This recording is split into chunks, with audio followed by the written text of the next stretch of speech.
Hi guys, I mentioned last week I had a sore throat and it's still not got away. And I had my COVID vaccine on Sunday, so I continue to feel a bit shit. It's episode 5 now of season 5 of Mamemeister's High Score Kerfuffle, and last week we had a big game. That was a choice from Jaffa and was the legendary Dodonpachi, a genre-defining bullet hell shmup from the kings of the genre, Cave. Released in 1997, this game is awesome, and for me being able to play it on the Mr. FPGA was great. The level of accuracy is superb, and the game is a bit much for the original hardware, meaning slowdown happens in the craziest sections. This is actually a good thing, as it helps navigate the barrage of bullets being thrown at you. I really enjoyed playing this week. It's a game that I've played a fair bit, but I usually just throw a few credits in and enjoy blasting some enemies over the first couple of stages. Putting more time in to progress further and score more was a different experience, and you realise the depth of the game. The scoring mechanic of chaining kills together is key to doing well as avoiding using the bombs to maximise the bonus. This really adds to the risk versus reward. My level of skill meant I was able to do most of the first 2 levels without dying or using a bomb. I'd bomb the second boss, and then strategically bomb increasing amounts on level 3 and 4. My best run saw me get to, but not defeat the level 4 boss, which I was pretty happy with.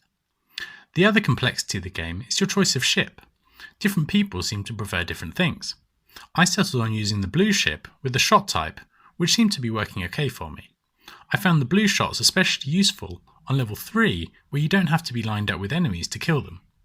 Something nice about this week was some people discovering this game.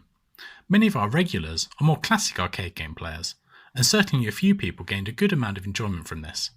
For me, that's in part what the challenge is about. It's a bit like a book club, where you try something new you wouldn't have otherwise. Unsurprisingly, this proved to be a pretty popular one, so let's take a look at the scores. We've had record numbers of people playing this week, with 31 different score submissions. I reached out to a number of my shmup-loving pals on Instagram, and a few didn't need much persuading to play some Dodonpachi. We've seen new entries from Vintage Coin Op Reviews, Arcade GG, Marty Dyer, Shmupping Deku PG, A. Creighton, and Pearl. We've also seen returns from Panther UK, who is a big fan of this game, and we probably won't see him again, but also a small submission from Charlie Farr, who tried the core in his Mister, but didn't put a huge amount of time in. I hope we hear from Dave again, depending on what games come up. Finally, we've got a score from Bluesy, the son of Retrotron 2084, who put a score in for Robotron last season. Gotta love a bit of family rivalry. With so many scores, I'll give a few notable mentions. Colin was one of the people who found he enjoyed this maybe more than he was expecting, and streamed a chunk of his efforts on Twitch. Sinisteve is back after returning last week, and finishes in 9th, and I'm just ahead in 8th. Mike has his best finish of the season ahead of me in 7th. Panther has done very well for 6th. We then have Graham in 5th. And our top 3 are made up of our chooser of the week, that's Big Jaffa in 3rd. That's a PB for him, so good effort this week. Our top 2 have clearly played a fair bit of Dodonpachi before. A. Creighton is one of my Instagram pals and has a lovely selection of arcade caps, but our winner of the week is a regular streamer of shmups on Twitch, and that's Pearl. His best is about 100 million, so this was a bit off, but that's still a great score. Our top 3 were all a chunk of everyone else, so it's a very well done to each of them. Lots of scores certainly help the visualizations. Here is the score histogram, and we see that it's close to a normal distribution, with a bit of a tail to the right. The majority of people are very close to one another, with quite a narrow range of scores. As we get to the right though, we can see Graham and Shmupping Deku PG separating themselves from the pack, and then our top 3 are full bin ahead of everyone, highlighting their great performance this week.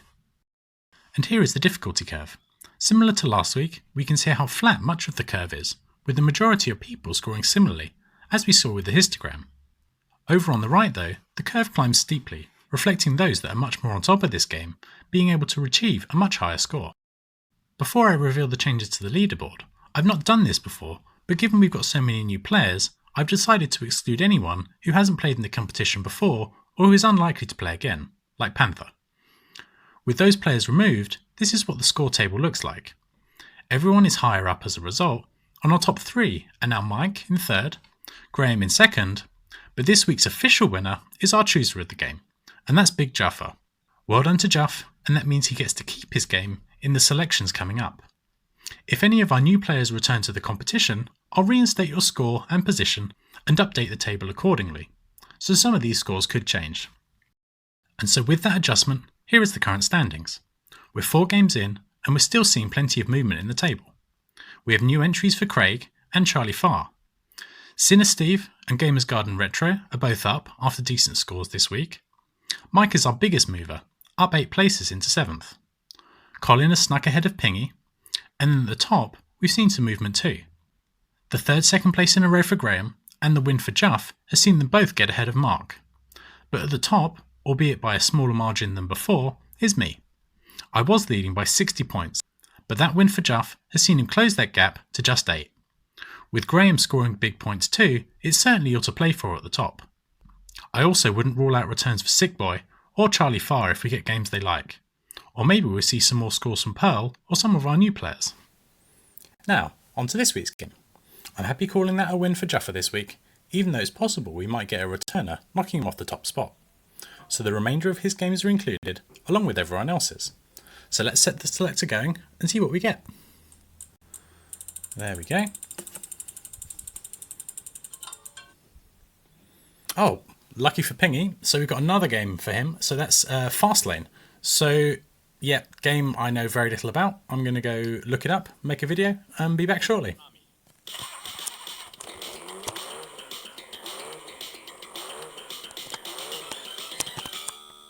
So this week's game is Fastlane, released by Konami in 1987.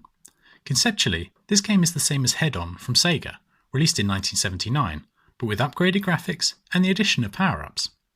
The power-ups remind me a bit of Gradius, where picking up more bonuses increases the power-up available. This game took me a few tries to get used to the game mechanic, but I found it okay once I did. You drive around different lanes and can speed up and change lanes by moving the joystick in each direction. Your aim is to drive over the dirt sections to reveal the road, and trying to stop you doing that is the blue truck that you can either avoid or use the power-ups on. Power-ups come from running over girls on roller skates, so I don't know what these guys at Konami were smoking when they came up with this ridiculous game. I didn't complete the first level on my first play, but focused on using the power-ups on the truck, which seemed to yield decent points. I guess it'll be interesting to see how to get a good score on this. So overall, I'm not sure what to make of this. I don't dislike maze or puzzle games, and this has elements of both. So let's see how everyone gets on this week, and I'll be back next week with the scores and the next game. See you then.